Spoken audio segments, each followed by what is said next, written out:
కి భయపడిన ఒక పర్సన్ తో నా ఫ్రెండ్ ప్రియా వాళ్ళ నాన్నని మాట్లాడమని చెప్పాను నాన్న. అంకుల్ కస్టమర్ ఒక అతను పెద్ద ఫైనాన్షియర్ అంట, అతనితో మాట్లాడతానని చెప్పారు.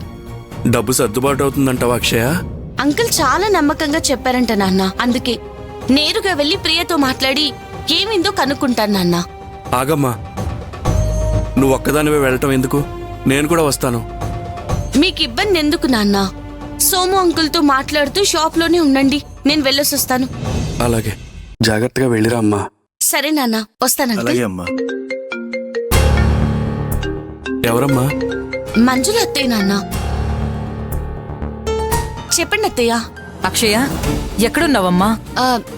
షాప్ లో ఉన్నాను అత్తయ్య, చెప్పండి. డబ్బు గురించి? డబ్బుల గురించే బయటికి వెళ్తున్నాను అత్తయ్య. నువ్వెక్కడికి వెళ్లాల్సిన అవసరం లేదమ్మా.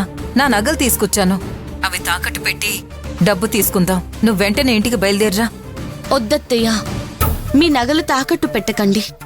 ఎందుకు అక్షయ? నా నగలు ఎందుకు తాకట్టు పెట్టొద్దంటున్నావు? ఇప్పుడు డబ్బు ఎంత అవసరమో నీకు తెలుసు. నువ్వు ముందు ఇంటికి రా. నేను వేరే ఎక్కడైనా డబ్బు అడ్జస్ట్ చేసుకుంటాను అత్తయ్య. నా మాట వినక్షయ, ఇప్పుడు పంతాల గురించి ఆలోచించే టైం లేదు. అత్తయ్య, తప్పుగా అర్థం చేసుకోకండి.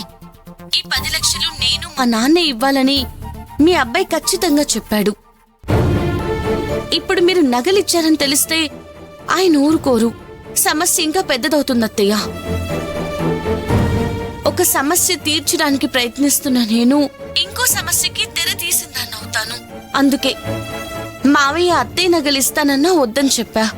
ప్లీజ్ అక్షయ, నా మాట విను. ఏం జరిగినా తర్వాత చూసుకుందాం. మా గురించి ఆలోచించి మీరేం దిగులు పడకండి అత్తయ్య. డబ్బు సంగతి మేం చూసుకుంటాం. ఇప్పుడంత సమయం కూడా లేదమ్మా. అయినా మీకిప్పుడు డబ్బు దొరికే అవకాశం కూడా లేదు. నీ మీద రాజా మీద పగ తీర్చుకోవడానికి మా ఆయన ప్రణీత ఆ దేవత చేతులు కలిపి ఇదంతా చేస్తున్నారు. మీ అవసరాన్ని అవకాశంగా తీసుకుని మిమ్మల్ని ఎలాగైనా రోడ్డు మీదకు లాగాలని గట్టిగా ప్లాన్ చేస్తున్నారు.